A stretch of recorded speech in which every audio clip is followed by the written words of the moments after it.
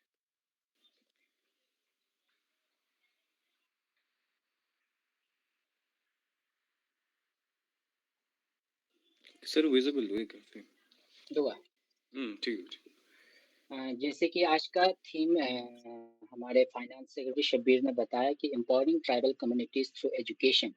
तो हम दो तीन बहुत ही क्रिटिकल और बहुत ही कंटेम्प्रेरी इश्यूज, जो कि हम एज ए ट्राइबल कम्युनिटी, हम एज ए स्टूडेंट, जो अभी हम एजुकेशन ले रहे हैं, तो हम सबको इन चीज़ों के बारे में पता होना चाहिए।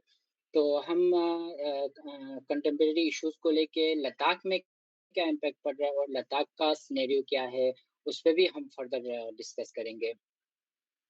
तो सबसे पहले हम देखेंगे कि क्योंकि कॉन्टेक्स्ट समझ आना बहुत इम्पोर्टेंट है किसी भी चीज़ को हम डिस्कस करने या डायलॉग से पहले, कि उस चीज़ का कॉन्टेक्स्ट क्या है और ये चीज़ का जो इवोल्यूशन है वो कैसे हुआ है और यहाँ तक कैसे पहुँचा है। तो जैसे अभी हम सबको शेड्यूल ट्राइब बोलते हैं, सबसे पहले जो सेंसस हम एंशियंट हिस्ट्री की बात नहीं करते हैं, हम मेडिवल हिस्ट्री की बात नहीं करते हैं। जब इंडिया ब्रिटिश के अंदर आए, तब से जो ट्राइबल्स को जो है वो एक लेफ्ट आउट हमेशा एक कम्युनिटी रहा है। जैसे कि हिंदुइज़्म के जो ये है उसके अंडर नहीं आते, बल्कि लेफ्ट आउट जो कम्युनिटी रहा है, उनको ट्राइबल कहा जाता था।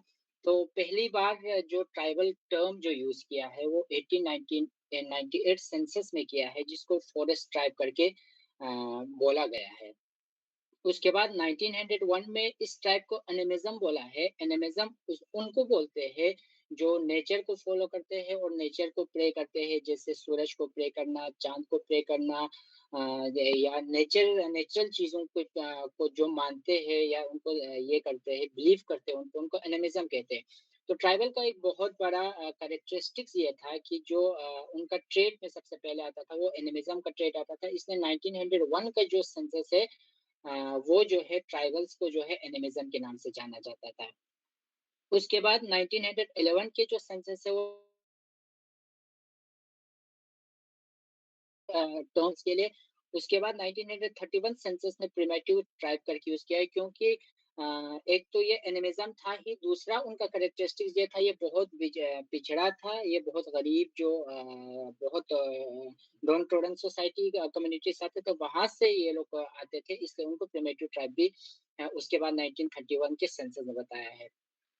उसके बाद 1935 की जो सेंसस है, वो ट्राइबल को बैकवर्ड ट्राइब का टर्म यूज़ करता है। उसके बाद 1941 में फाइनली ट्राइब, सिर्फ़ जो टर्म ट्राइब है, उसको 1941 की जो सेंसस है, उसने यूज़ किया है। आदिवासी जो कि इंडिया में ये टर्म बहुत प्रिवेलेंट है, जो भी जंगल में या पहाड़ों में या बहुत दूर जगहों में रहता है, उनको हमेशा आदिवासी करके बोला जाता था। तो यूँ ही इंडिया इंडिपेंडेंट हुआ, उसके फ़ौरन बाद जो टर्म इनके लिए यूज़ करना था, वो 1948 में आदिवासी टर्म यूज़ किया है। लेकिन 1950 में ये डिसाइड हुआ, जब कॉन्स्टिट्यूशन के अंदर इस कम्युनिटी को अलग से पहचान दिया, अलग से जगह दी, अलग से शेड्यूल में बनाया, तो उनको शेड्यूल ट्राइब करके 1950 का जो सेंसस है, वो शेड्यूल टाइप करके जो टर्म है वो यूज़ करता है। उसके बाद अभी तक जो है, ये टर्म जो है शेड्यूल टाइप अभी तक यूज़ कर रहा है, जो कि इस टर्म का जो टर्म शेड्यूल टाइप, वो कहाँ से इवोल्यूशन हुआ और अभी तक यहाँ के पहुँचे, इसका ब्रीफ इंट्रोडक्शन था। हम कहते हैं कि जब एक कम्युनिटी को कॉन्स्टिट्यूशन में एक अलग से पहचान देते हैं शेड्यूल ट्राइब करके, तो कॉन्स्टिट्यूशन उस कम्युनिटी के बारे में क्या-क्या प्रोविजंस रखते हैं, क्या-क्या चीज़ें बोलता है, और कॉन्स्टिट्यूशन में उनके लिए कितना स्पेस है, कितना जगह है, उस पे हम थोड़ा नज़र करेंगे। सबसे पहले अगर शेड्यूल ट्राइब अगर शेड्यूल ट्राइब की बात करें, तो आप लोगों को ये समझ आना चाहिए कि क्लियरली कॉन्स्टिट्यूशन में किसी भी जगह पे जो है, शेड्यूल ट्राइब को ये डिफाइन नहीं किया गया है कि शेड्यूल ट्राइब एक्चुअल में है कौन। आर्टिकल 366(25) कहता है कि कोई भी ट्राइब या ट्राइबल कम्युनिटीज जो आर्टिकल 342 में डिफाइन किया गया है, वो जो है ट्राइबल कम्युनिटीज है। तो जब हम आर्टिकल 342 को देखते हैं, तो वहां पे जो है प्रेसिडेंट को ये पावर है कि किसी भी कम्युनिटी को, किसी भी ग्रुप को, किसी भी स्टेट में या किसी भी रीजन में या यूनियन टेरिटरीज में, अगर वहाँ का गवर्नर जो है, ये प्रेसिडेंट को अगर ये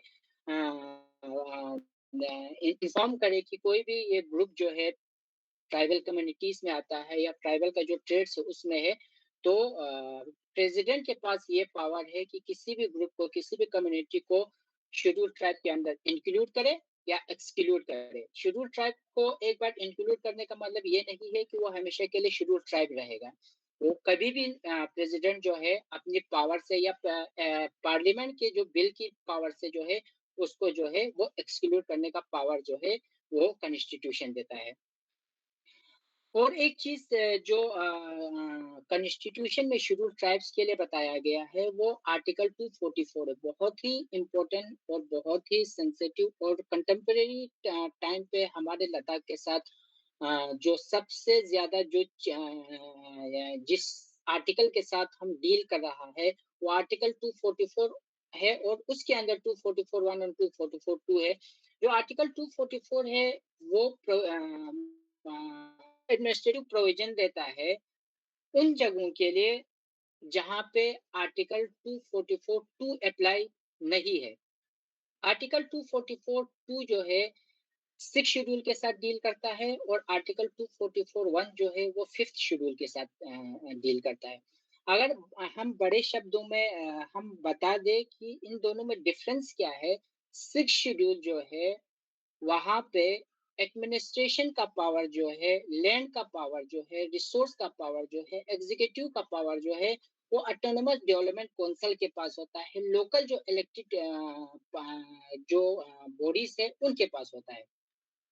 आर्टिकल 244 1 में जो फिफ्थ शेड्यूल है, फिफ्थ शेड्यूल में ये है कि गवर्नर के पास अल्टीमेट पावर है। आप एडीसीज पे अगर कुछ वहाँ पे उसके लिए ऑफर करता है तो अल्टीमेट पावर गवर्नर के पास है, और अगर कोई गवर्नर असाइन करेगा उसके बाद ही चीजें होंगे।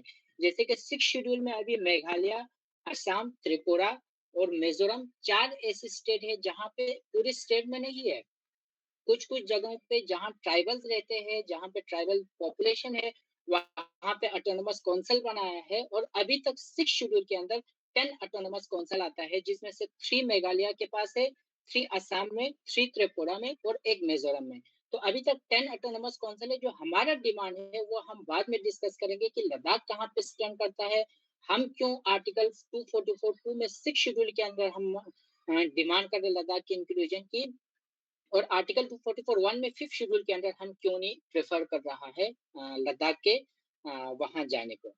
तो और एक एजुकेशन के कॉन्टेक्स्ट में आर्टिकल 15(4) जो है special provision for education SC STs के लिए कॉन्स्टिट्यूशन में प्रोविजन है, और आर्टिकल 46 जो कि promotion of educational economic interest of एससीज एंड एसटीज जो है, ये कुछ प्रोविजंस है जो कॉन्स्टिट्यूशन ने राइट दिया है ट्राइबल्स के लिए।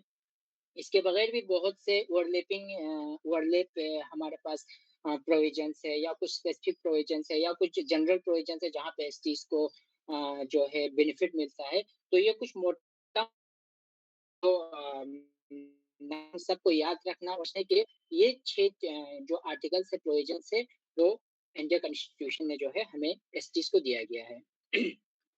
अब हम आते हैं लद्दाख पे कि लद्दाख की में कितने ट्राइब्स है और कब कब ये ट्राइब्स आए और क्यों आए। तो लोक्यूर कमेटी आप सब याद रखें 19 में इस चीज पे बहुत कमीशन बिठाया है, जैसे कि वर्गीनिस काका कमेटी थे और भी बहुत से कमेटीज एसटी। लोक्यूर कमेटी इससे इम्पोर्टेंट है, जैसे कि मैंने पहले बताया कि एसटी एक बार होने का मतलब ये नहीं है कि हमेशा एसटी रहेंगे। जब आप लोक्यूर कमेटी को पढ़ते हो तो वहां पे हजारों ट्राइब्स को जो है एक्सक्लूड किया है, हजारों ट्राइब्स को जो है इंक्लूड किया है। तो लोक्यूर कमेटी ने 5 जो है इम्पोर्टेंट कैरेक्टरिस्टिक्स दी है। आप याद रखिए, क्योंकि लद्दाख के कॉन्टेक्स्ट में जो है ये हम जब डिस्कस करेंगे तो वहां पे इसको हमें लिंक करना पड़ेगा कि लोक्यूर कमेटी ने जो रिकमेंडेशन दिए है वो लद्दाख पे कहाँ बैठता है, और हमें चैलेंजेस क्या है इनके जो इसने रिकमेंडेशन दिए हुए हैं। तो लोक्यूर कमेटी बोलता है कि ट्राइब वो है जो बहुत गरीब हो, प्रिमेटिव हो, बहुत बैकवर्ड हो। दूसरा है कि उनका कल्चर जो है, जो मेनलैंड का कल्चर है या दूसरे लोगों का कल्चर है उससे डिस्टिंक्ट हो, अलग कल्चर हो। तीसरा जो उन्होंने बताया है कि जो ट्राइब है वो हमेशा ज्योग्राफिकल आइसोलेशन में रहता है, उनका कम्युनिकेशन गैप है, और कम्युनिकेशन उसके लिए उनके लिए इजी नहीं रहता है। चौथा जो उन्होंने जो रिकमेंडेशन दिया है एक ट्राइबल होने के लिए, वो ये बोला है कि वो शाय बहुत होते हैं, वो बहुत रिजर्व होते हैं, लोगों के साथ मिलते नहीं है। जब वो जंगल लोगों में आता है तो अपने आप को रिजर्व कर लेते हैं, लोगों से कम्युनिकेट नहीं कर पाते हैं। और फिफ्थ जो कैरेक्टरिस्टिक जो ट्राइब्स का बोला है उसका बैकवर्डनेस जो है, गरीबी जो है कैरेक्टरिस्टिक्स बोला है। और आपको ये बहुत ही इम्पोर्टेंट डेट है जो आपको याद रखने की जरूरत है कि लद्दाख में पहला जो ट्राइबल कम्युनिटी लोक्यूट कमेटी ने आइडेंटिफाई किया था वो है चंपा ट्राइब।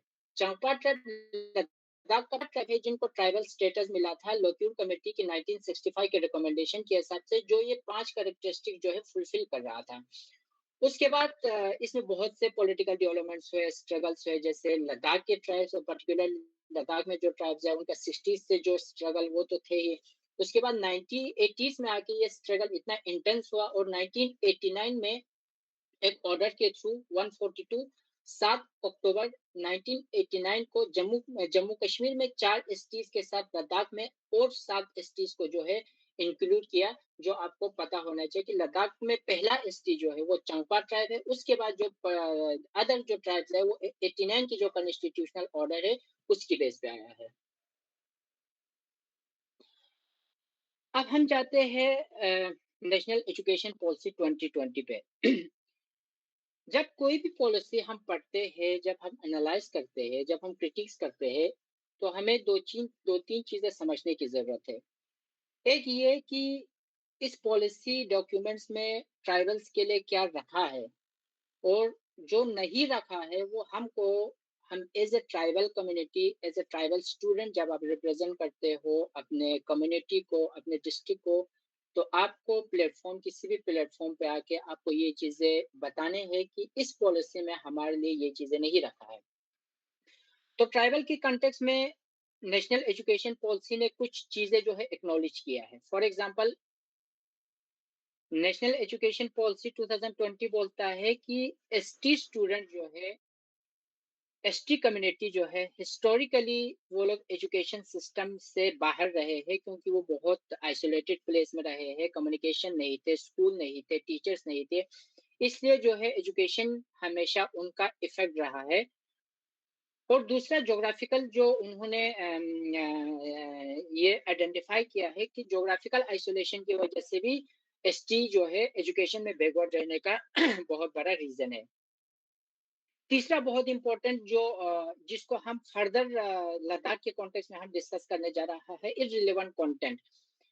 एनईपी ने ये एक्नॉलेज किया है ट्राइबल्स के एजुकेशन के कॉन्टेक्स्ट में कि जो ट्राइबल्स एरियाज में जो एजुकेशन दे रहा है, जो सिलेबस है, जो करिकुलम है, वो वहाँ के नेचर के हिसाब से, वहाँ की कॉन्टेक्स्ट के हिसाब से इररिलेवेंट है और बच्चे जो है रिलेट नहीं कर पाते हैं। चौथा जो उन्होंने जो आइडेंटिफाई किया है, एक्नॉलेज किया है ट्राइबल्स के इस चीज को, वो है कल्चरल डिफरेंसेस की वजह से उनकी लर्निंग पे इम्पैक्ट हो रहा है। जैसे उनका कल्चर अलग है, वो जनरल कल्चर जो मेनलैंड में आता है, तो उनकी कल्चर की वजह से वो ब्लैक आउट होता है। फॉर एग्जांपल, उनका लैंग्वेज उनसे नहीं मिलता है, उनका खाना उनसे, खाना पीना पहनने का तरीका जो है दूसरे लोगों से नहीं मिलता है, इसलिए वो अपने आप को लेफ्ट आउट फील करते हैं। इस वजह से भी वो लोग एजुकेशन में इतना पीछे है। और फिफ्थ जो पॉइंट एनईपी 2020 ने एक्नॉलेज किया है वो है इकोनॉमी, क्योंकि ट्राइबल जो है वो हमेशा फार्मिंग में या एग्रीकल्चर डिपेंड रहा है। इस वजह से उनका इकोनॉमी बहुत वीक रहा है हिस्टोरिकली, इस वजह से भी ये लोग अच्छे एजुकेशन पाए। ये चीज जो है एनईपी। और लास्ट एंड बहुत इंपॉर्टेंट पॉइंट जो उन्होंने एक्नॉलेज किया है वो है लैंग्वेज बैरियर। कोई भी ट्राइबल कम्युनिटी से जब उठ के हम दूसरे लोगों से मिलते हैं, तो वहाँ पे लैंग्वेज बहुत बड़ा बैरियर हो जाता है, क्योंकि आपका एक ही लैंग्वेज डेवलप हुआ होता है, वो है मदर टंग। दूसरा जो कम्युनिकेट लैंग्वेज होता है वो आपका डेवलप नहीं होता, क्योंकि वहाँ पे डाइवर्स लोग नहीं होते, एक ही होमोजेनियस टाइप के लोग होते हैं। इस वजह से आपका लैंग्वेज जो है वो डेवलप नहीं हो पाते। इस वजह से भी वो एजुकेशन में जो है वो बहुत पीछे रह जाता है। शब्बीर साहब, क्लियर होता है? हेलो, चलो जो वॉइस क्लियर होता है? बख्शीश क्लियर होता है। हाँ, ओके।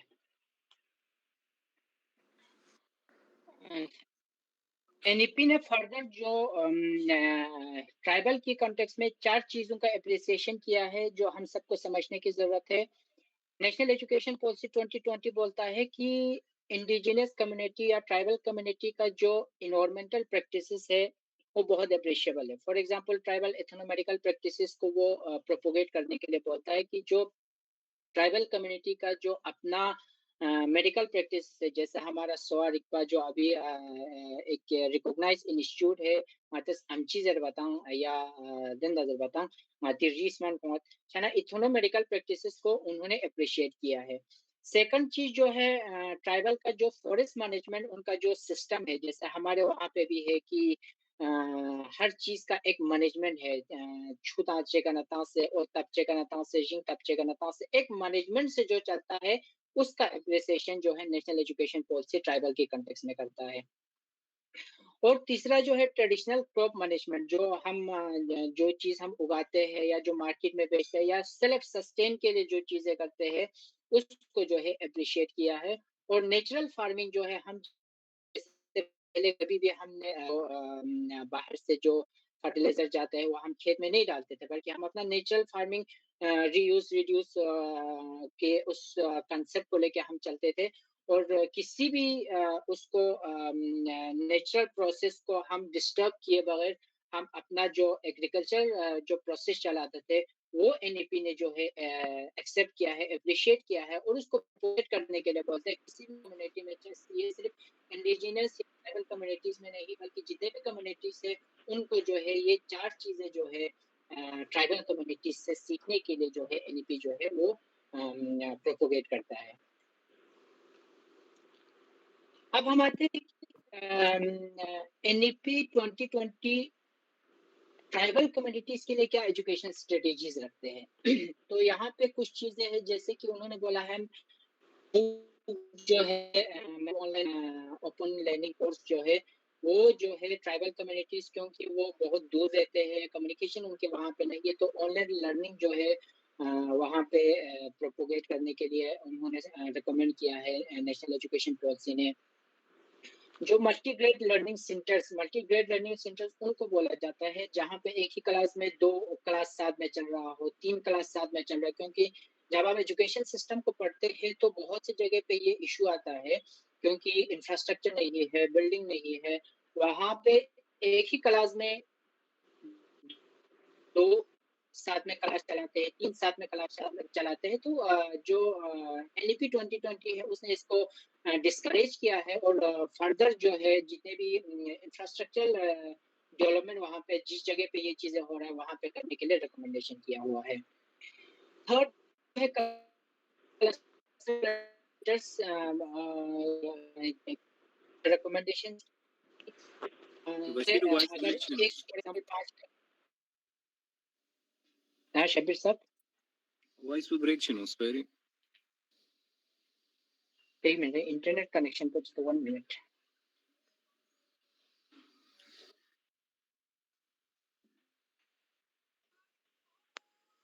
अस्सलाम वालेकुम बशीर भाई। वालेकुम अस्सलाम।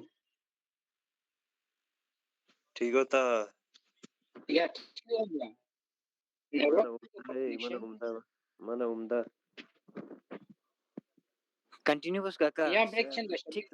ठीक दो काका। अच्छा, थर्ड जो पॉइंट बोलता है वो क्लस्टर लर्निंग सेंटर्स के लिए बोलता है, जहाँ पे अगर टीचर्स की कमी है या इंफ्रास्ट्रक्चर की कमी है, वहाँ पे रिसोर्स मोबिलाइज करने के लिए इनकरेज करता है कि अगर किसी स्कूल पे मैथ टीचर नहीं है, साइंस टीचर नहीं है, आर्ट टीचर नहीं है, तो दूसरे स्कूल से वहाँ पे उसको मोबिलाइज करने के लिए वो ट्राइबल कम्युनिटीज में जो है एनईपी इनकरेज कर रहा है। फोर्थ सबसे इम्पोर्टेंट जो है जो मोस्ट फोकस एनईपी का है, वो प्रिजर्विंग ट्राइबल नॉलेज की, ट्राइबल के जो पर्टिकुलर जो इंडिजिनस नॉलेज है। क्योंकि किसी भी नॉलेज को हम सिस्टमेटिक वे में डेवलप करते हैं। फॉर एग्जांपल, हम रिसर्च करते हैं, हम लेबोरेटरीज में जाते हैं, वहां पे हम नॉलेज प्रोडक्शन करते हैं, नॉलेज फॉर्मल सेटिंग में जो है नॉलेज प्रोड्यूस करते हैं। लेकिन ट्राइबल का नॉलेज ऐसा है कि किसी भी फॉर्मल सेटिंग में वो नॉलेज प्रोड्यूस नहीं होता है, बल्कि 1000 सालों से, 2000 सालों से, 3000 सालों से जो एक्सपीरियंस और जो चीजें उन्होंने एक्सपीरियंस किया है, फेस किया है, उसकी बेस पे ट्राइबल नॉलेज जो है वो डेवलप होता है, वो बिल्ड होता है। और ये ओरली ट्रांसफॉर्म होता है एक जनरेशन से दूसरे जनरेशन में। लेकिन अगर यहाँ पे गैप आ गया तो वो ट्राइबल नॉलेज जो है वहाँ पे खत्म हो जाता है। इसलिए एनईपी 2020 जो है इस चीज पे बहुत ही फोकस करता है कि ट्राइबल नॉलेज जो है, जो भी ओरली आपके पास रिसोर्स पर्सन है, आपके गाँव में बूढ़े लोग हैं या पहले के ज़माने के लोग हैं, उनको आप रिकॉर्ड करो, आप उनसे बात करो, उनसे इंटरव्यू करो, उनसे बात करो कि चीज़ें कैसे होते थे। तो ट्राइबल नॉलेज प्रिजर्वेशन का बहुत ही उसके लिए बहुत ये करता है एनईपी 2020, उसे फोकस करता है।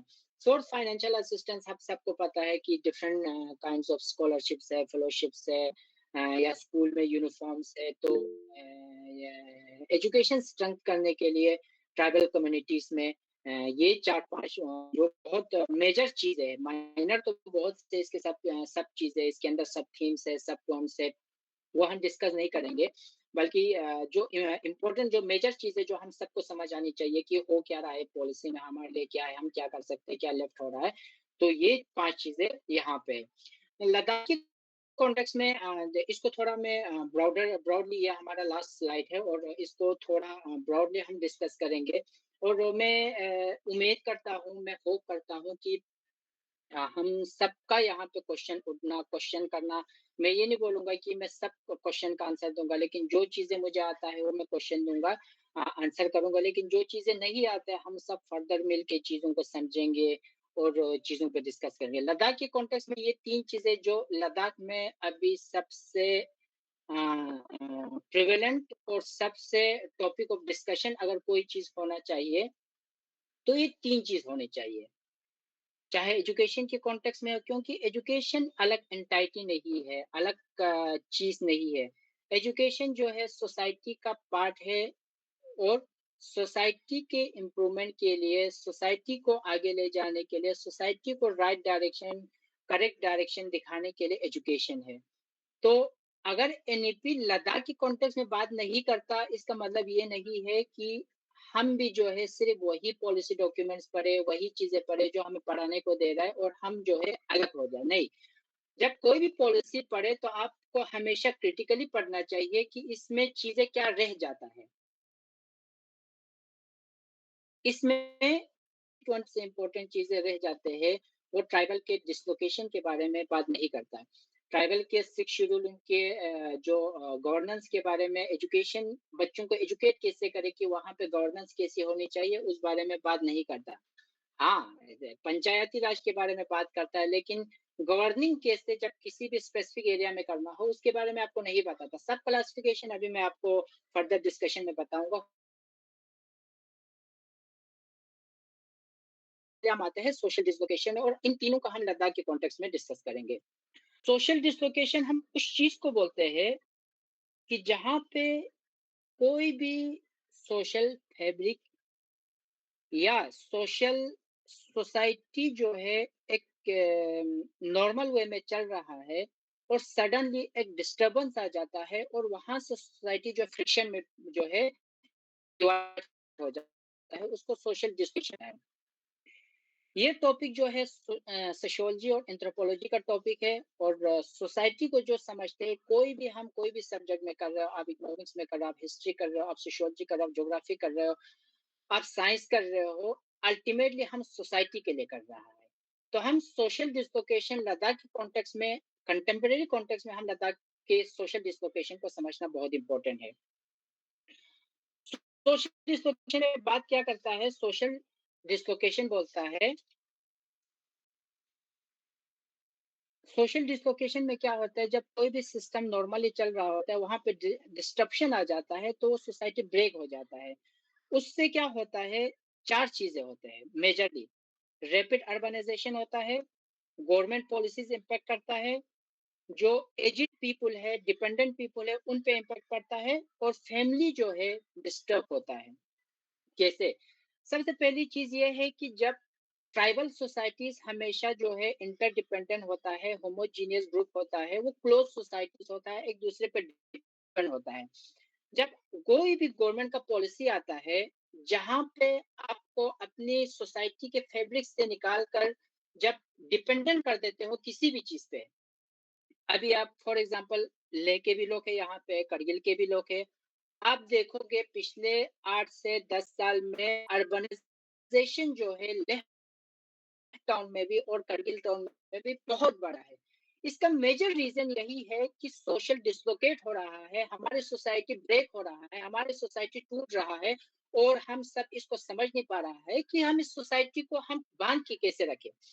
सोशल डिसलोकेशन में रैपिड अर्बनाइजेशन से क्या होगा, जितने भी लोग हैं वो डिपेंड हो जाएंगे, कैश कैश फ्लो होनी चाहिए। फॉर एग्जांपल अभी लद्दाख के जो अभी कंटेम्परेरी न्यूज़ का मैं एक एग्ज़ाम्पल देके आप लोगों को समझाने की कोशिश करूँगा। पिछले जब यूटी आया, यूटी में आपको 6000 करोड़ जो है आपका फॉर एग्ज़ाम्पल लम सम 6000 करोड़ आपका बजट आया लद्दाख का। तो उससे क्या हुआ? उससे ये हुआ कि जितने भी फंड्स आए,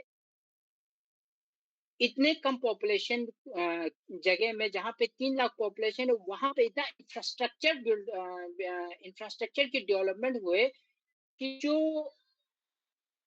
यूथ, जो बच्चे इतने अच्छे परफॉर्म कर रहे थे एजुकेशन में, कंपटीशन में, हर लेवल पे, नेशनल लेवल पे compete कर रहे थे, सडन डिस्ट्रप्शन आ गया। उन लोगों को पैसे ने अपने गाँव में अपने वहाँ वापस ले लिया और वो ठेकेदारी जॉइन कर गए और ठेकेदार करने लगे क्योंकि पैसा फ्लो हो रहा था। अब ये समझ नहीं पा रहा था यहाँ पे सोशल डिसलोकेट हो रहा है। तो जब अर्बनाइजेशन होगा वहाँ पे एक चीज़ क्या होगा, आप गाँव को छोड़ के सारे शहर की तरफ आएँगे क्योंकि गाँव में जो है वहाँ पे मनी फ्लो नहीं है, वहाँ पे पैसे नहीं है। इसलिए आपका क्योंकि सारा डिपेंडेंट जो है पैसे पे हो गया है, मनी पे हो गया है, हर चीज़ का डिपेंड हो गया है, तो आपको अर्बन अर्बन एरियाज़ में आके सेटल होना आपके लिए कंपल्शन बन जाता है। जब आप अर्बन एरियाज में आते हो तो आपके पीछे के गाँव घर देखने के लिए कोई ना कोई चाहिए, वहाँ पे आप अपने माँ-बाप को छोड़ के आते हो, इसलिए वहाँ पे एज्ड लोगों का इस सोशल डिसलोकेशन में उन लोगों के लिए कोई स्पेस नहीं रहता। वो लोग गाँव में दसंग आतिस अपने अगर आप सोसाइटी में देखो बहुत सी जगह पे ऐसे है कि घर में माँ-बाप रहते हैं, बाकी सारे लोग करगिल में रहते हैं या लेह टाउन में रहते हैं। तो ये सोशल डिसलोकेशन है जो हम लोगों को समझना है। हम जो पढ़ रहे हैं, हम जो समझ रहे हैं, अभी पढ़ाई कर रहा है, अपनी सोसाइटी को जो देख रहे हैं, क्रिटिकली देख रहे हैं, इन चीज़ों को समझने की ज़रूरत है। दूसरा गवर्नमेंट पॉलिसी जो है बहुत बड़ा इम्पैक्ट करता है सोशल डिसलोकेशन में। फॉर एग्जांपल कोई भी पॉलिसी अभी हम जब सडनली 6000 करोड़ से आए, इस साल 2000 करोड़ पे आए तो सारे जो सोशो पॉलिटिकल लीडर है वो एक प्लेटफॉर्म पे आके प्रोटेस्ट कर रहा है कि हमारा फंड कट किया, हमारा फंड कट किया। उनको क्यों लगता है फंड कट किया? क्योंकि वो इतना डिपेंड हो चुके हैं 3-4 सालों में मनी फ्लो में कि उनको लगता है वो ब्रेक हो गया, वो धीरे-धीरे वो कम हो गया। जब ये चीज़ें पैसे फ्लो आना बंद हो जाएँगे, तो एक सोसाइटी जिस नॉर्मल तरीके से चल रहे थे, वहाँ पे मनी फ्लो जब ब्रेक होगा, वहाँ पे क्राइम बढ़ेगा, वहाँ पे बहुत सी सोसाइटी में ड्रग्स जैसे जो बहुत बुरी चीज़ है, ये चीज़ें जो है सोसाइटी में बहुत प्रेवलेंट करेगा क्योंकि पैसा जो है वो जैसे पहले हो रहा था, वो नहीं हो रहा है, इस वजह से सोशल डिसलोकेशन होता है।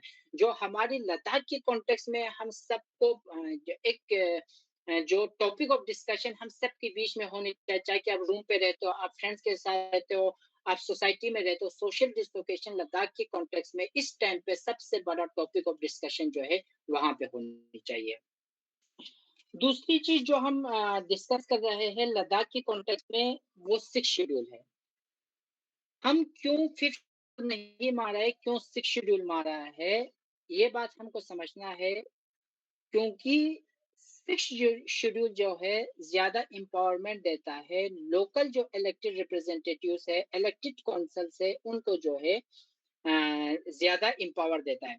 तो 6th शेड्यूल का थोड़ा अगर हम बैकग्राउंड में जाए तो ये गवर्नमेंट ऑफ इंडिया के एक्ट, ये नया आया हुआ चीज़ नहीं है, 1935 का गवर्नमेंट ऑफ इंडिया का एक्ट है, जहाँ पे उन्होंने बाइफरकेट किया है, एक्सक्लूड और इंक्लूड करके 2 कैटेगरी बनाया है। तो ये चीज़ हुआ है पहले असम में हुआ है, उसके बाद इंडिपेंडेंट के बाद 6th शेड्यूल का जो प्रोविज़न आया आर्टिकल 244 के अंडर 242 के अंडर शब्बीर साहब hello, Kabashir voice vamos ba? Hello. Clear हुआ? O balik ka break chino. 1 minute ये नेटवर्क तो थोड़ा नीचे से There tunes ba? Okay. यहाँ से Okay. यहाँ तो यहाँ पे हम लद्दाख के लोग 6 शेड्यूल इसलिए मान रहे हैं क्योंकि आर्टिकल 244 के सेक्शन 2 में ये प्रोविजन दिया गया है कि कोई भी ऐसा ट्रायल या तो कुछ सर्टेन क्राइटेरिया है, अगर उसको फुलफिल करता है तो वो 6 शेड्यूल के अंदर इंक्लूड हो सकता है। लेकिन सबसे बड़ा चैलेंज जो है अभी इसमें आने वाला है, जो नेक्स्ट है सब क्लासिफिकेशन का। सब क्लासिफिकेशन क्या है? हम सब क्लासिफिकेशन और 6 शेड्यूल के साथ में डिस्कस करेंगे, क्योंकि ये दोनों ओवरलैप कर रहा है, एक दूसरे पे डिपेंड है इस चीज़ को क्लियर होने में। सब कैटेगराइजेशन, सब क्लासिफिकेशन या सब कैटेगराइजेशन भी बोलते हैं। अगस्त 2024 में सुप्रीम कोर्ट के 7 जज के 7 बेंच के 7 जज 7 जज ने एक जिसका हेड जो है हेड ऑफ द ये कर रहा था, एससी कर रहा था, उन्होंने वो रूल किया 2004 के एक डिसीजन था जो ईवी चंदनिया versus state of Andhra Pradesh, शायद आंध्र प्रदेश का है, अभी मैं रिकॉल नहीं कर पा रहा हूँ। तो उसमें ये बोला गया था कि कैटेगरी को आप कैटेगराइजेशन या सब क्लासिफिकेशन नहीं कर सकते। फॉर एग्जांपल आपको समझाने के लिए मैं बोल रहा हूँ, अगर आप बल्टी ट्राइब है तो बल्टी ट्राइब को विद इन बल्टी ट्राइब में सब क्लासिफिकेशन नहीं कर सकते, क्योंकि बल्टी ट्राइब खुद में एक होमोजीनियस ग्रुप है, इसलिए सब क्लासिफिकेशन नहीं हो सकता है। लेकिन यहाँ पे बहुत ही एक इम्पोर्टेंट पॉइंट जो आपको समझने के लिए है, क्यों इसको वो रूल किया, जो ये 19 जस्ट एक मिनट,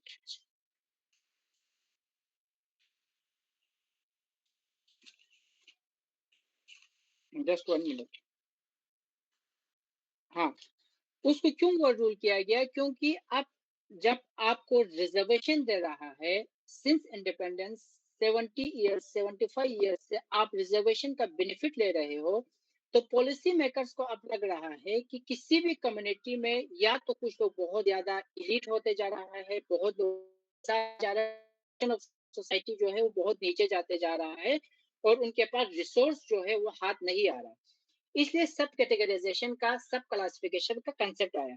उन जब सब क्लासिफिकेशन करेंगे तो वहां पे जैसे ओबीसी में नॉन क्रीमी लेयर है, वहां पे एक सब क्लासिफाई करेंगे विद इन ट्राइब में। फॉर एग्जांपल विद इन बल्टी ट्राइब में आप ऐसे कैटेगराइज करोगे कि कौन से लोग जो है वो ज्यादा रिसोर्स रखते हैं और कौन से लोग हैं जो कम रिसोर्स रखते हैं।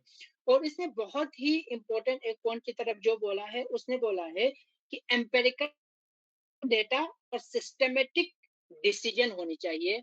ऐसा नहीं कि किसी ने बोल दिया तो करेंगे, नहीं।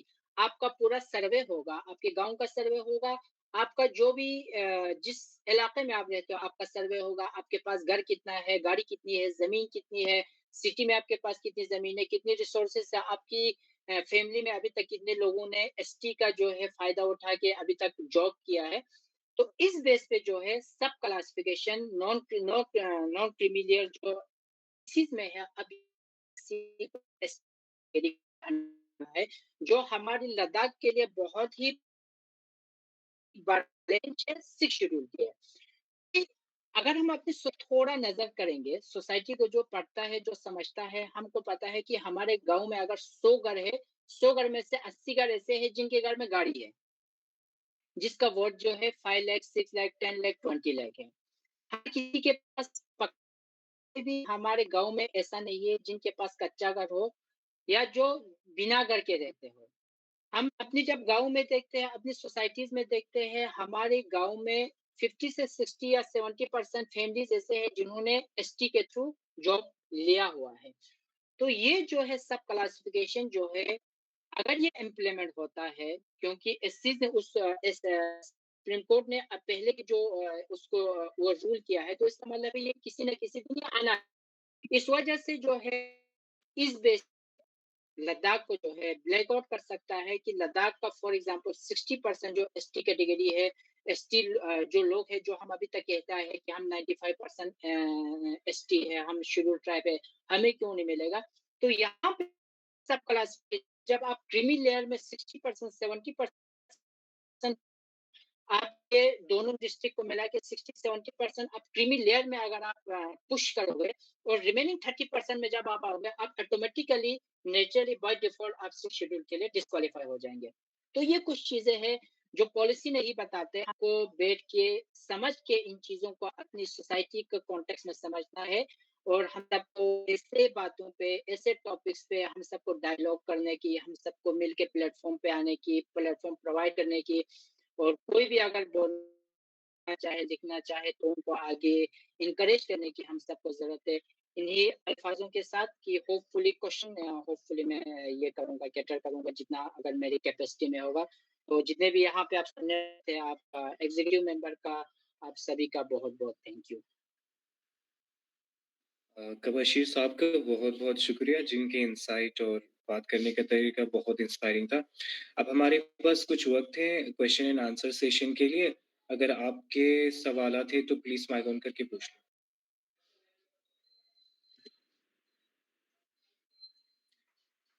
अगर आप लोगों के सवालात हैं तो प्लीज़ माइक ऑन करके पूछ लें। प्लीज़। हेलो, हेलो, अस्सलाम वालेकुम।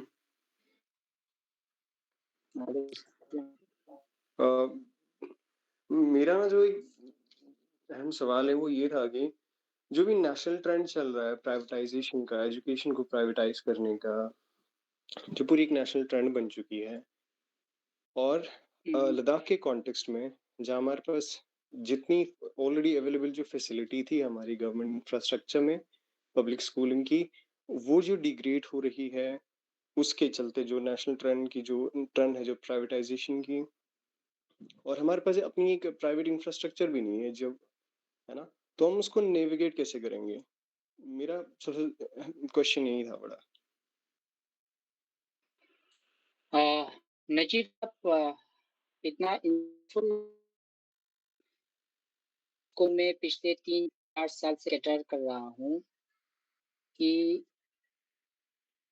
इस ट्रेंड में जिसको बहुत ही एक अच्छी किताब है मैं उसका नाम भूल रहा हूँ, जिसमें इस टर्म को इंडस्ट्रियलाइज़ेशन मॉडल ऑफ एजुकेशन कहता है कि आपके सोसाइटी समझ नहीं पाते कि चीज़ें कैसे हो रहा है। जैसे आपने बोला टर्म नेविगेट टर्म यूज़ किया कि हम उसको ट्रैक कैसे करें, हम समझे कैसे? मैं आपको एक बेसिक स्टडी देता हूँ हमारे लद्दाख में गवर्नमेंट टोटल स्कूल है 910 स्कूल है हमारे पूरे लद्दाख में। उसमें से 90% स्कूल जो है वो गवर्नमेंट के पास है और 10% जो है वो प्राइवेट के पास है।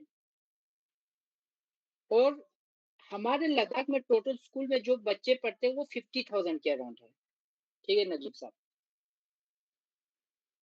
लेकिन बदकिस्मती ये है कि जो 10% प्राइवेट स्कूल है उसमें 25,000 बच्चे पढ़ते हैं और रेस्ट ऑफ 90% जो स्कूल से वहां पे 25,000 बच्चे पढ़ते हैं। मतलब 90% गवर्नमेंट स्कूल और 10% प्राइवेट स्कूल में 25%।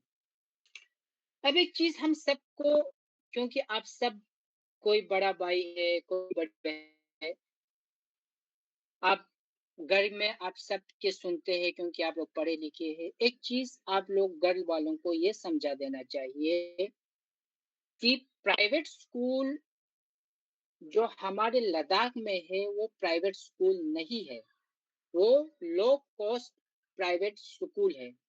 बहुत से रिसर्च ये बताते हैं कि जो लो कॉस्ट प्राइवेट स्कूल से जो बच्चे पढ़ के आते हैं, फ्यूचर में जाके वो गवर्नमेंट बच्चों के साथ भी कम्पीट नहीं कर पाते हैं, वो पीछे ही रह जाते हैं। क्योंकि इनको बच्चों को अपने पास अपने अट्रैक्शन करना है तो उन्होंने टर्म जो है वो प्राइवेट स्कूल यूज़ किया है। प्राइवेट स्कूल में फ़ी 50,000, 60,000, 70,000, 1 लाख तक फ़ी होता है। हमारी जो प्राइवेट स्कूल्स है वहाँ पे जो फ़ी है वो है 800, 600, 700 उसको जो है लो कॉस्ट प्राइवेट स्कूल्स बोलते हैं, जो प्राइवेट स्कूल की सब कैटेगरी में। तो जो हायर एजुकेशन बाहर आते हैं, जिनको अपॉर्चुनिटी मिलता है बाहर आके पढ़ते हैं, जिनको नहीं मिलता वो वहीं रह जाते हैं। तो हमें बेसिक जो स्कूलिंग से है, जो अभी हमने बहुत बढ़ने दिया है हमारे लद्दाख में, हमने अभी पूरे हाफ ऑफ द पॉपुलेशन जो हमारे स्टूडेंट का उनको प्राइवेट स्कूल्स में एडमिट करके रखा है। हमें चाहिए कि अपने ही स्कूल्स में हमारे पास बहुत अच्छे रिसोर्सेस है, अच्छे टीचर्स है। अभी पहले वाला ज़माना नहीं है। मैं 3 साल 4 साल स्कूल पे काम कर चुका हूँ। जिस स्कूल में जाओ आपको वो स्कूल्स के इंफ्रास्ट्रक्चर दिल्ली में नहीं मिलेंगे, जहाँ पे आपको लद्दाख में मिलेंगे। तो हम सबको इन इंफ्रास्ट्रक्चर को, इन रिसोर्सेज को यूटिलाइज करने की, इन सबको हमें समझने की रहता है, हमारे सोसाइटी को ये समझने की ज़रूरत है। अदरवाइज़ तो जो जो गरीब तबका है, जो लोअर मिडल क्लास है, वो फ्यूचर में जाके हमारे करगिल में एजुकेशन नहीं ले पाएगा, वो लेफ्ट आउट से। Thank you.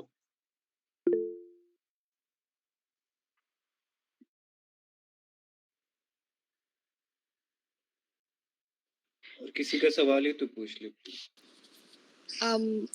जुले सले तो मेरा सवाल ये है कि जैसे आपने बताया कि लाइक लद्दाख में बहुत सारे ट्राइब्स हैं, बट फिर भी हमारे एसटी सर्टिफिकेट पर सबके ऊपर बोट ट्राइब क्यों लिखा होता है?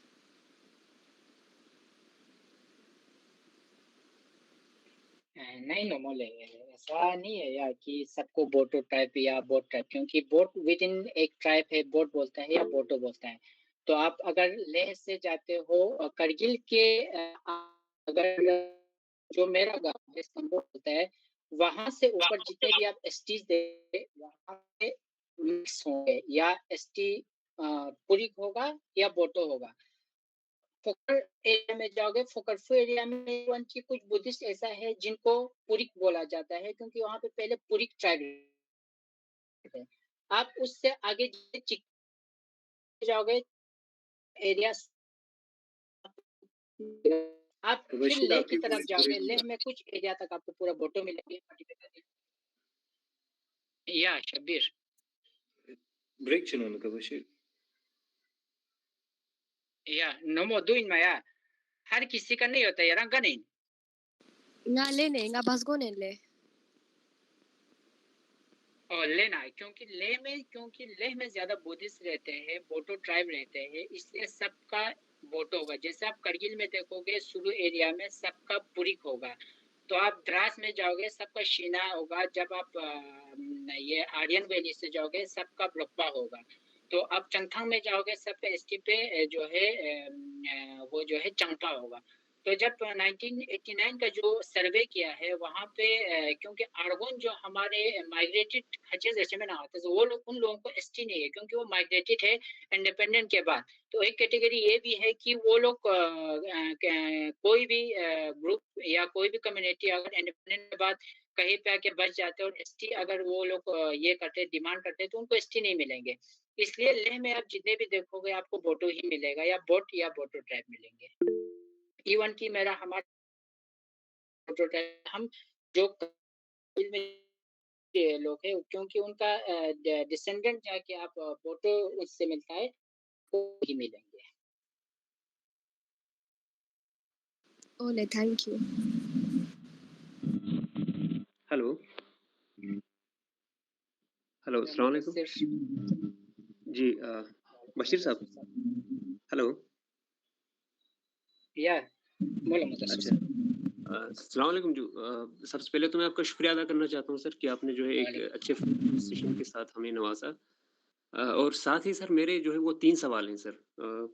पहला क्वेश्चन तो मेरा ये है सर, जैसे कि न्यू एजुकेशन पॉलिसी के अंदर, जैसे आपने भी पहले हाईलाइट किया कि उसके अंदर जो है ट्राइबल्स को लेके जो है बहुत सारे स्ट्रेटजीज हैं। जैसे एक आपने कहा मल्टी ग्रेड लर्निंग सेंटर्स या ट्राइबल नॉलेज प्रिजर्वेशन का, तो ये दिखने में तो या सुनने में तो बड़े अच्छे लगते हैं, लेकिन जो लद्दाख में अभी जो हो रहा है वो तो इससे जो है बिल्कुल 180 डिग्री बरक्स है।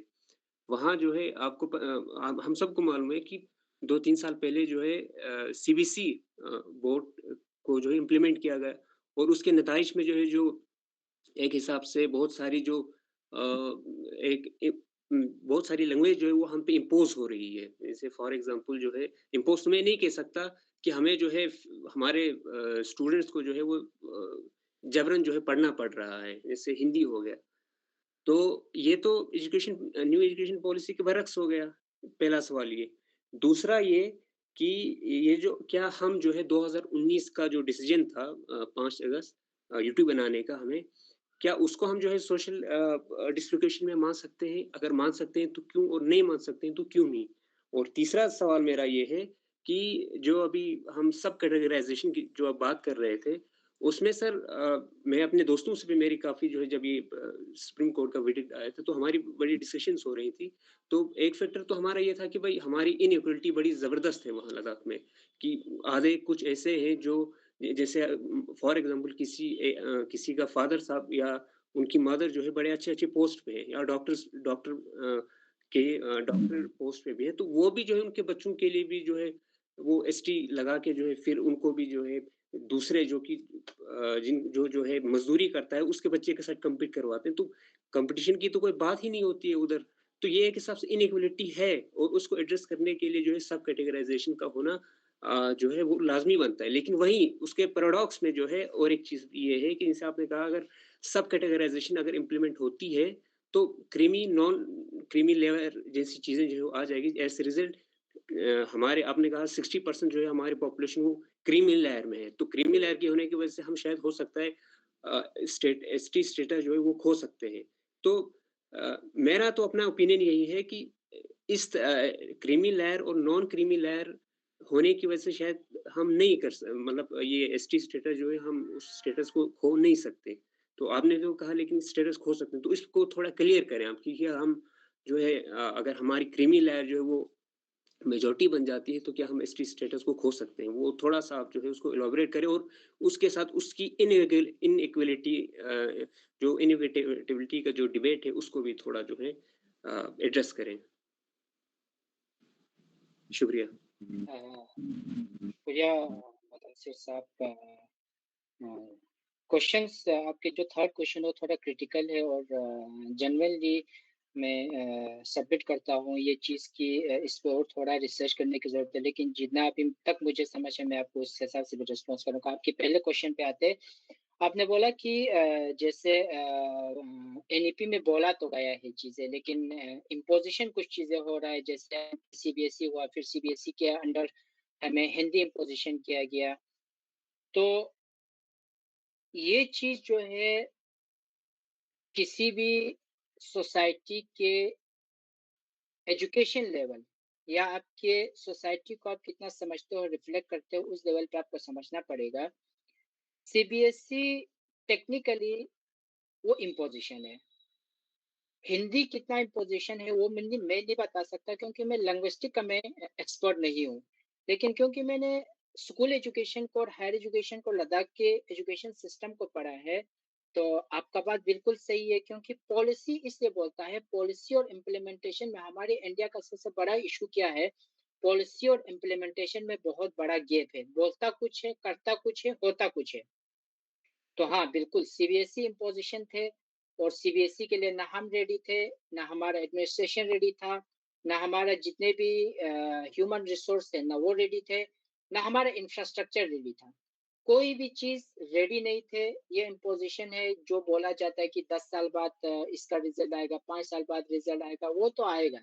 लेकिन जिस मूवमेंट पे इम्पोजिशन किया है बोर्ड शिफ्टिंग का, मैं भी मानता हूँ इस चीज़ को और एक्सेप्ट भी करता हूँ, और ये ऐसे नहीं कि मैं ऐसे ही एक्सेप्ट कर रहा हूँ, बल्कि डेटा के बेस पे, फैक्ट के बेस पे और आर्ग्यूमेंट के बेस पे मैं इस चीज़ को एक्सेप्ट करता हूँ कि सीबीएसई जो है वो इम्पोजिशन था। और लैंग्वेज का मैं नहीं बता सकता, क्योंकि लैंग्वेज का मैं एक्सपर्ट नहीं हूँ, हिंदी कितना इम्पोजिशन है और कितना इम्पोजिशन नहीं है।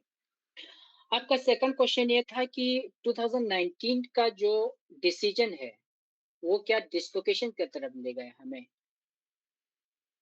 अगर आप सोसाइटी को समझते हो तो हमने 2019 में एक एब्रप्ट शिफ्ट देखा।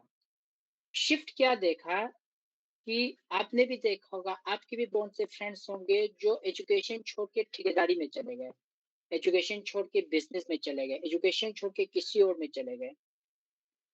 सोशल डिस्लोकेशन का सबसे एक बहुत बड़ा इशू वही है मनी फ्लो का, जो मैंने आपको बताया। यूपी में क्या हुआ, जब हम स्टेट में थे हमें 300 करोड़ लेह को मिलता था, 300 करोड़ करगिल को मिलता था, दोनों कौंसल मिलके अपनी कैपेक्स बचत कुछ ना कुछ डाल के डेवलपमेंट कर लेते थे। लेकिन इतना बड़ा ह्यूज अमाउंट जब एकदम से फ्लो हुआ, हम उसके लिए भी रेडी नहीं थे कि हम इसको इन्वेस्ट कैसे करना है, यूटिलाइज कैसे करना है। इस वजह से हमारे पहले फाइनेंशियल ईयर में जब यूटी की 70% फंड जो है वो वापस चला गया। फिर होम मिनिस्ट्री ने ये बोला कि लद्दाख का फंड वापस नहीं जाएगा क्योंकि वहाँ का क्लाइमेटिक कंडीशन, ज्योग्राफिकल कंडीशन ऐसा नहीं है कि वहाँ पे 12 महीने काम करके इसको कंज्यूम करे। तो आपने जो क्वेश्चन उठाया है, एग्जैक्टली वही चीज मैं आपको बता रहा हूँ कि मनी फ्लो की वजह से, वो भी बिना सिस्टमेटिक मनी फ्लो की वजह से हमारी क्योंकि आप देखोगे पिछले 8 से 10 साल में जो ट्रांसफॉर्मेशन और जो चेंजेस हमारे सोसाइटी में आए, वो किसी भी सोसाइटी समाज को पढ़ने वाले समझने वाले की दिमाग से बाहर है।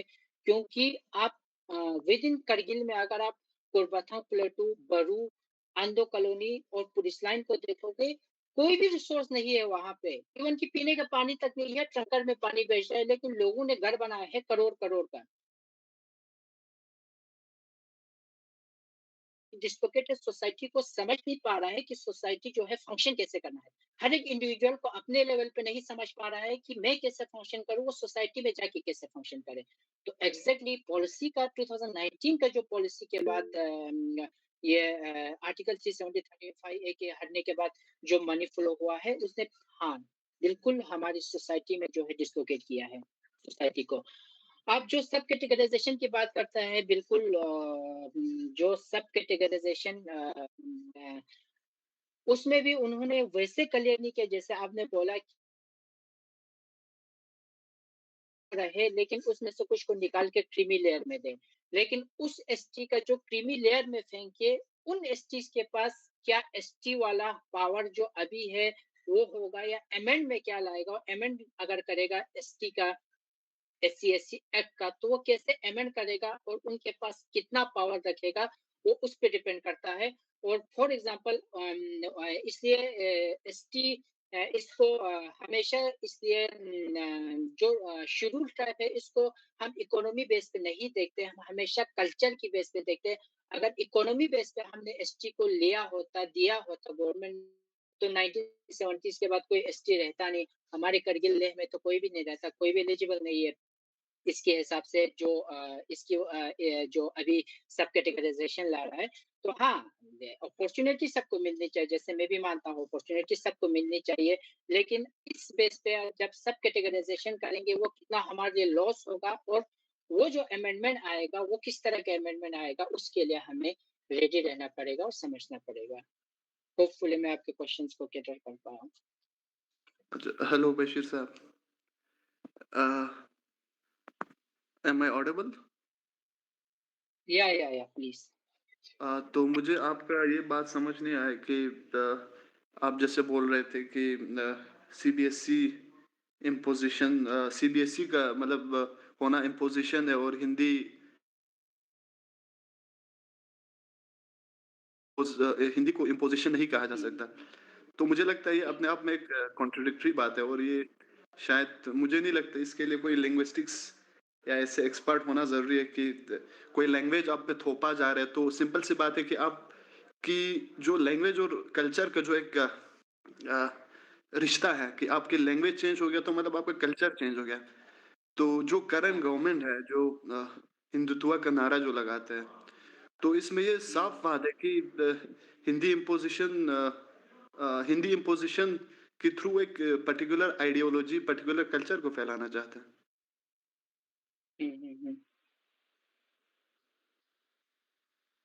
हाँ हाँ आपका वॉइस ब्रेक हो गया शायद। अली क्वेश्चन कर रहा था ना? हाँ अली। हाँ अली साहब, जैसे आपने कॉन्ट्रडिक्शन की बात की, सीबीएसई का आना, क्योंकि सीबीएसई बोर्ड है। लैंग्वेज मैं मानता हूँ, लैंग्वेज हम किसी भी लैंग्वेज को कैद नहीं कर सकते। ये नहीं बोल सकते कि ये लैंग्वेज मेरा है या आपका है। मेरा और आपका अंडरस्टैंडिंग अलग हो सकता है, पर्सपेक्टिव अलग हो सकता है, डिस्कोर्स अलग हो सकता है, मैं एक्सेप्ट करता हूँ।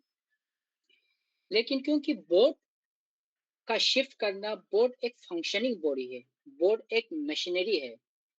आप किस मशीन में बच्चों को डाल रहे हो, वो बोर्ड जो है आपको, अगर आप बोलेंगे इस वाले बोर्ड में मत डालो, इस वाले बोर्ड में डालो, ये इम्पोजिशन है। लैंग्वेज जो है आपको मुझे नहीं लगता कि मेरे हिसाब से, मैं ये नहीं बोल रहा हूँ कि होना चाहिए, नहीं होना चाहिए, क्योंकि यहाँ पे मैं इसलिए न्यूट्रल रहना चाहता हूँ, क्योंकि लैंग्वेज कैद नहीं है, क्योंकि आपने जैसे कुछ टर्म्स यूज़ किया, पॉलिटिकल टर्म्स, ये आपकी अंडरस्टैंडिंग है कि आप चीज़ों को कैसे समझते हो। बहुत सी चीज़ों को मैं भी मानता हूँ कि इम्पोज़िशन हुआ है, बहुत सी चीज़ों को मैं ये भी मानता हूँ क्योंकि हमने हिंदी नहीं सीखा, अभी हम जब दिल्ली में आते हैं, हिंदी की बोर्ड होते तो हम नहीं सीख पाते।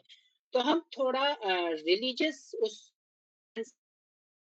अगर अगर हम उसको एक कंस्ट्रक्टिव वे में, अगर हम प्रोडक्टिव वे में अगर उसको हम देखें, क्योंकि आपका लैंग्वेज का किसी भी नए लैंग्वेज के, जैसे हम फारसी सीखते हैं, जैसे हम रशियन सीखते हैं, जैसे हम चाइनीज सीखते हैं, इसका मतलब ये नहीं कि हम किसी पे किसी का इन्फ्लुएंस हो रहा है, किसी का ये हो रहा है।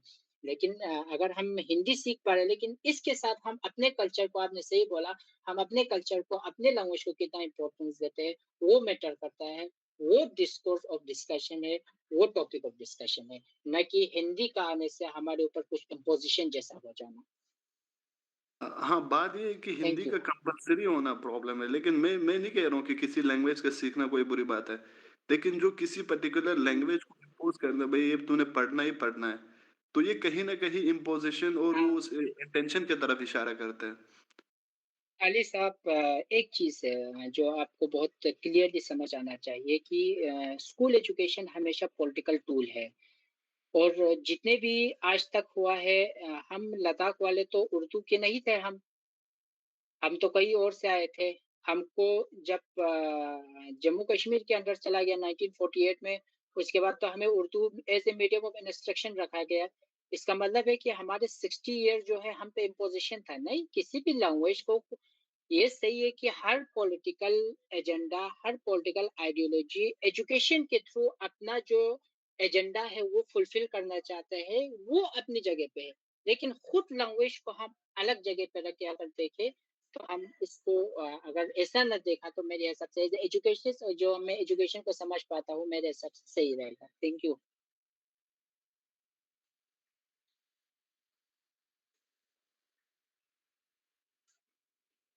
तंजीन आमो। सर मैं वही ऐड करना चाहती थी जो आपने बोला था, क्योंकि हिंदी एक इम्पोजिशन की तरह नहीं देखना चाहिए, बट बल्कि क्योंकि वो एक ऑफिशियल लैंग्वेज है। So being a citizen of India, I think we should allow that thing to learn. जैसे हम इंग्लिश को सीखते हैं वैसे ही हिंदी को भी सीखना चाहिए, बिकॉज एक ऑफिशियल लैंग्वेज है और इसको इम्पोजिशन की तरह नहीं देखना चाहिए सर।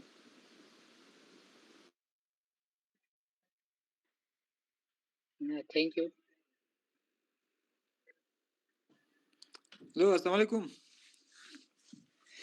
नहीं सवाल जो तो सर बशीर सर या बोला। नहीं सवाल ठीक है दो पे कि ngati kargili ka tu ngati mainly kargili ka tu spera ta na ngati kargili anu special need fu man mamudu children with special need special ngati mainly CWS in there छाना 24-25 डाटा हिसाब का government school यूडीआईएस data हिसाब के 365 special fu ngati kargila छाना बिल्कुल। जैसे आते NEP 2020 मतलब कुछ रिकमेंडेशन दिया समग्र शिक्षा स्कीम जो अभी चल रहा है वहाँ पे, तो उसमें भी बहुत सारे रिकमेंडेशंस दिए, जैसे टीचर एजुकेशन को इंक्लूसिव एजुकेशन देने की बात की है उसमें। तो अगर हम ग्राउंड लेवल पे देखें तो बहुत सारे जो है चैलेंजेस वहाँ पे अभी भी है, जैसे इंफ्रास्ट्रक्चर की बात करें, स्पेशल एजुकेटर की बात करें उनके लिए, तो बहुत सारी चैलेंजेस वहाँ पे हैं। तो इन चैलेंजेस को हम मतलब कैसे डील कर सकते हैं कि एक तरह की हमारे मतलब कारगिल में अवेयरनेस की भी बहुत सारी कमी है कि खासकर स्पेशल नीड के लिए बिल्कुल ही मतलब एजुकेशन मतलब एजुकेशन नहीं ले पाते वो लोग, खासकर जो है रूरल एरियाज में स्पेशल बच्चों के लिए फैसिलिटीज बहुत ज़्यादा कम है अभी अगर देखें तो उन सब को हम किस तरह से ओवरकम कर सकते हैं, तो इस बारे में थोड़ा पूछना था। बल्कि अगर हम देखें तो आरटी एक्ट 2009-10 की बात करें तो उसमें भी स्पेशल नीड्स को राइट देने की बात करी है, और आरपीडब्ल्यूडी एक्ट 2016 की अगर बात करें तो ये खासकर स्पेशल नीड्स के लिए ये सभी एक्ट्स आए हैं। तो समग्र शिक्षा स्कीम में भी उन पे भी बात हुई है, एनईपी 2020 में भी उन पे भी मतलब बहुत सारी बात हुई है, तो ग्राउंड लेवल पे दिखता नहीं है वो। तो इसलिए मैं ये पूछना चाहती थी कि इस तरह से क्यों है, खासकर करगिल में इतना प्रॉब्लम क्यों है चिल्ड्रन स्पेशल नीड्स को लेके?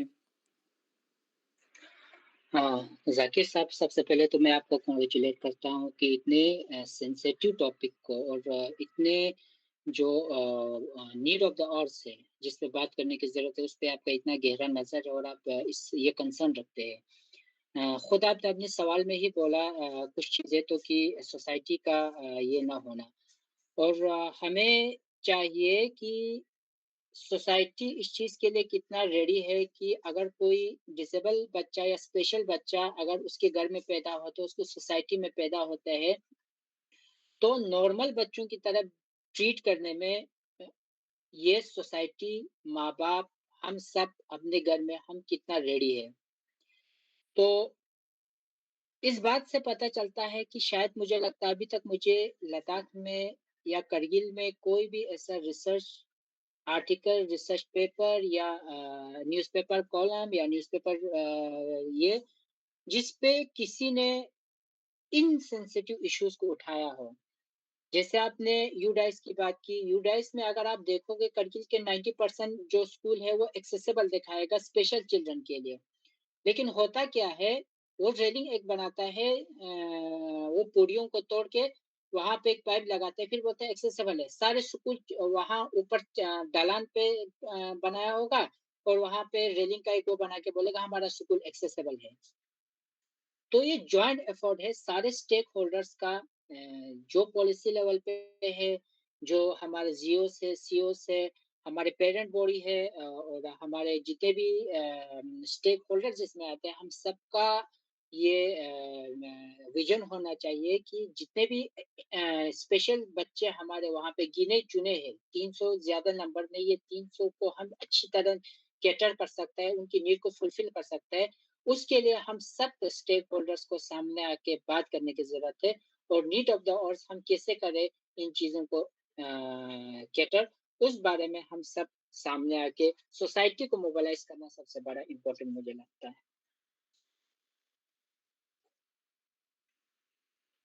अस्सलाम वालेकुम सर। हेलो वालेकुम सलाम। ta time te काफी सोचता बस यारी ब्लिक वक्त चले ने जो दिए सिर्फ मतलब यारा यंबो एक सजेशन टॉपिक यारी कना लेंचा यूथ पजुआ तेजब दरे दिया लैंग्वेज ट्रांसफरेशन कल्चर ट्रांसफरेशन पहला यारेस NEP through ngata dare tribal gar society se ka to yot na ngati particular region ni ka bana ya ngati religion ni ka bana ya ngati folklore ka bana chi ka bana ek research bi khons oden space jak so zerzez de jo Eroden Kasa. yeri lecture pemos. Chana dia dare ngati Ladakh context ban katulta na ngati culture pu ngati history mana dunla mana ngati dare syllabus ya inna phusa syllabus ya inna ngati mana phusa ma chang pata me denga ta inna ngati na Ladakh history bare ngati culture bare ya ngati tradition bare pehla chiot pinna mana ngata chang mana daksak mana khachir takpa med mana di mana ngata shuru masung Chanadian chang atang dare ngati Kargili levelika yang ngati Ladakh purakul Ladakh levelika syllabus se under korang atang subject chidu to introduce bi ngata space yo temeju गांव सिर्फ ngati मतलब specifically ngati Ladakhi language la tana culture la tana ngati history बारे historical figures बिसे बारे yang ngata do मतलब ngati maximum fusa पता में कि ngata dun ngati का चाम नफर invade बस ngati Ladakhi का Ladakhi politics का या लद्दाखी फ्यूचर का ताम तो दूर निस्बत से ngata मतलब प्रॉब्लम यो सुनिया दरे ngata दक्सा दी स्पेस में यो ngata लद्दाखी ने ngata करीलोपन खुसूसन मतलब नेग्लेक्ट सोसा हर जगह ना जैसे कि ngata मेन स्ट्रीम मीडिया तना ngata ट्रैवल नैरेटिव से तना लिटरेचर तना हिस्ट्री तना ngata हर जगह नेग्लेक्ट सोसु उदुन ngata मतलब yang एक बार रिवाइवल ही फिला या कम से कम रिवाई मचाना कम से कम ngati yongkhani frun la chorta ma fila ngata oden chang ngati ya subject introduce be oden space jak sotemet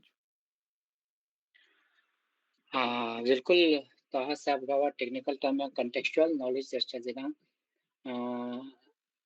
बिल्कुल हर स्टेट करिकुलम फ्रेमवर्क जो चाहिए यारा दियानो state curriculum framework Ladakh state curriculum framework यांगा पर्टिकुलर इंगारा एक पिन एज ए स्पेशल इनवाइटी दियानो को हमने रिकमेंड किया था बिल्कुल स्पेस है कोई भी स्टेक होल्डर जिनको लगता है कि गा गा न्यू मर को शायद gaga books no mar bashado gaga folklore gaga narratives ngati Ladakh context lake context kargile context specifically ngati fun las taspa mar bashado historical context geographical context cultural context China जैसे last time मैं तसा Ladakh education conference तसा ले सो दे मैं participate है ना उसमें भी यही था कि आपको जब तक आप कंटेक्सचुअल नॉलेज हर कोई बोलता है जैसे आपने डी स्कूलिंग करके एक बुक है वो पढ़ा होगा पेडागोजी ऑफ ऑपरेस से करके एक बुक है वो पढ़ा होगा उसमें यही कहता है कि आप बच्चों को कनेक्ट नहीं कर पाते हो हमारे लद्दाख में जितने भी एजुकेशन सिस्टम पे जो काम हुआ है वो यही बोलते आ रहा है कि हमारे खुद के जो लोकल रिसोर्स है आप उनको नहीं यूटिलाइज कर रहे हो उसको काम में नहीं ला रहे हो बल्कि बाहर भी शोबिकों से कंटेंट कंसेप्शन लग जो उनके लिए बिल्कुल एलियन है उनको कनेक्ट नहीं कर पाते वो अपनी रियल लाइफ से चाइना बिल्कुल ngati स्कूल उन्यानो ngati सिलेबस उन्यानो पॉलिसी का आता दुनिया इंटरवेंशन पे आता दक्सा चुका माशा एक दो चैप्टर से जो वो भी मुझे नहीं लगा कि कोई प्रोडक्टिव या क्रिटिकल पता से तो पॉलिसी लेवल का आता सिलखन गामा चाहे आप स्कॉलर हो चाहे आप स्टूडेंट हो आपको लगता है अगर आपने लद्दाख के बारे में कुछ पढ़ा है कुछ सीखा है आप पॉलिसी लेवल पे इंटरवेंशन करके उनको बता सकते हैं कि लद्दाख के जो इस सब्जेक्ट में हिस्ट्री सब्जेक्ट में ये होनी चाहिए ज्योग्राफी सब्जेक्ट में ये होना चाहिए या पॉलिटिकल साइंस में ये होना चाहिए साइंस की किसी सब्जेक्ट में ये होनी चाहिए या फिजिक्स या अनुमति फॉर एग्जांपल लद्दाख हे कॉन्टेक्स्ट अनुकाच ऑप्शन नेचुरल वे फिजिक्स सब यांच्या तो जर खानून आता बिल्कुल पॉलिसियां स्पेस है जो हर कोई कर सकता है आप पॉलिसी इंटरवेंशन करने की जरूरत है बख्शिश सर बख्शिश बुझो अस्सलाम सर वालेकुम अस्सलाम सर जो दाखन ने क्वेश्चन जिक्सोंदे मतलब हिंदू मतलब Hindi language as a impose बिंदु एज अ लद्दाख स्टूडेंट इन कजस मतलब मेरा ये मानना है मतलब जिस तरह मतलब लद्दाख में इम्पोज कर रहे हैं हिंदी एजुकेशन हिंदी लैंग्वेज मुझे नहीं लग रहा है ये इम्पोज कर रहे हैं ये हर स्टूडेंट को सीखनी चाहिए जिस तरह हम बाहर कंट्री देखते हैं तो जैसे हम ईरान बात कर रहे हैं ईरान में जो है जनरली वो उनका जो है पूरे जो टेक्नोलॉजी बेस पूरे उनके जो है पर्शियन लैंग्वेज पे बेस है जैसे हमारे इंडिया में जो हम नर्सरी से लेके 12th तक हम इंग्लिश एजुकेशन लेता है इंग्लिश मीडियम में लेता है but after completing the 12th English level बताना आती लगभग नर्सरी प्री नर्सरी लेवल हों सर ये मानना दिन भी दखन पूरा हिंदी लैंग्वेज को आते इसका तो प्रमोट बना हर कोई हिंदी पढ़ता है हिंदी अंडरस्टैंडिंग भी होता है कुछ टाइम ऐसा होता है 12th क्लियर होने के बाद उनको इंग्लिश को उतना अंडरस्टैंडिंग भी नहीं होता है उनको मतलब यहाँ तक कि हमने देखा है कि इंग्लिश लैंग्वेज को उनको दिक्कत होता है या तो समझने में भी दिक्कत होता है या तो हमारे स्कूल में भी एक लैक रहता है कि एक इंग्लिश मीडियम होने के बाद भी टीचर जो है हिंदी या उर्दू में ही बात करते मुझे लगता है मेरा मानना ये लगता है कि सर अगर गलती हो तो आप माफ़ कर देना जितना मुझे ये लगता है कि हिंदी लैंग्वेज को ऑल ओवर प्रमोट करनी चाहिए क्योंकि प्रमोट करेगा तो पूरे जो है बेसिस पूरे जो हमारा फाउंडेशन जो है वो मुझे स्ट्रॉन्ग लगेगा या तो हिंदी बेसिस पे जैसे हम करगिल में भी होते एक हिंदू राष्ट्र ऐसे कुछ थॉट्स जो हमारे लोगों में हुए हैं कि ये हिंदू थॉट्स हिंदू ये कुछ नहीं है कि एक लैंग्वेज है ये हमारा जैसे हमारे इंडिया में डेमोक्रेसी है बहुत सारे यहाँ पे कल्चर्स है हम ये बोलना नहीं चाहिए कि ये इम्पोज करनी चाहिए इम्पोज किया ऐसा लगता है सर सॉरी अगर गलती हुआ तो का बशीर हेलो टाइम पर काफ़ी सोच मैं माजरत चाहता हूँ तो कंटिन्यू बन जमीन गया क्योंकि हमारा टाइम था 8:30 तक अभी 15 मिनट हो गए एक्स्ट्रा तो शब्बीर प्लीज कंटिन्यू बसा ओके उम्मीद है आप सबने इस क्वेश्चन आंसर सेशन से काफ़ी लाभ उठाया होगा और ज़्यादा वक्त ना लेते हुए इसके बाद में हमारे इंचार्ज प्रेसिडेंट अक्सर मोइम ताहिर खान को रिक्वेस्ट करता हूँ कि आप वर्ड ऑफ थैंक्स से आज के इस वेबिनार को पाए तकमील तक पहुँचाएं प्लीज जी सबसे पहले अस्सलाम वालेकुम हमारे स्पीकर साहब का और जितने भी हमारे जो है पार्टिसिपेंट्स है स्टूडेंट्स है जितने भी ज्वाइन हुए आपका बहुत बहुत शुक्रिया काबिर आपका बहुत बहुत शुक्रिया आपने अपना वैल्यूबल टाइम निकाला और जो न्यू एजुकेशन पॉलिसी है इस पे जो है इम्पोर्टेंट बात की और हमारे जितने भी स्टूडेंट्स हैं यहाँ पे या जितने भी है उनका भी मैं बहुत बहुत शुक्रिया कहना चाहूँगा कि जिनने पूरा एक्टिव पार्टिसिपेशन दिखाया और काफ़ी जो है क्वेश्चंस किए हमारे स्पीकर साहब के साथ। तो बहुत-बहुत शुक्रिया आपका काबशीर, बहुत-बहुत शुक्रिया आपका वैल्यूएबल टाइम के लिए and all the students that have joined in this session.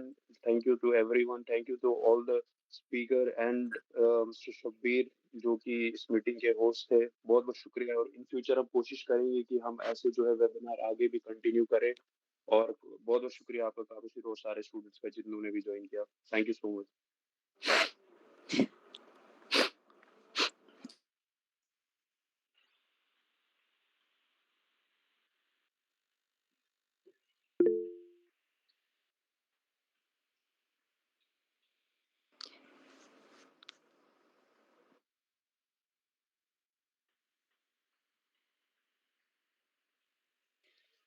आखिर में आप सबका आज के इस वेबिनार में शामिल होने के लिए और उसको कामयाब बनाने के लिए शुक्रिया।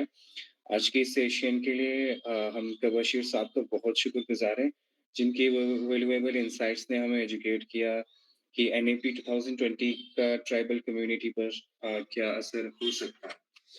आखिर में फिर एक दफ़ा आप सबका शुक्रिया और दुआ करते हैं कि हम सब मिलकर एक बेहतरीन मुस्तकबिल बनाएँ।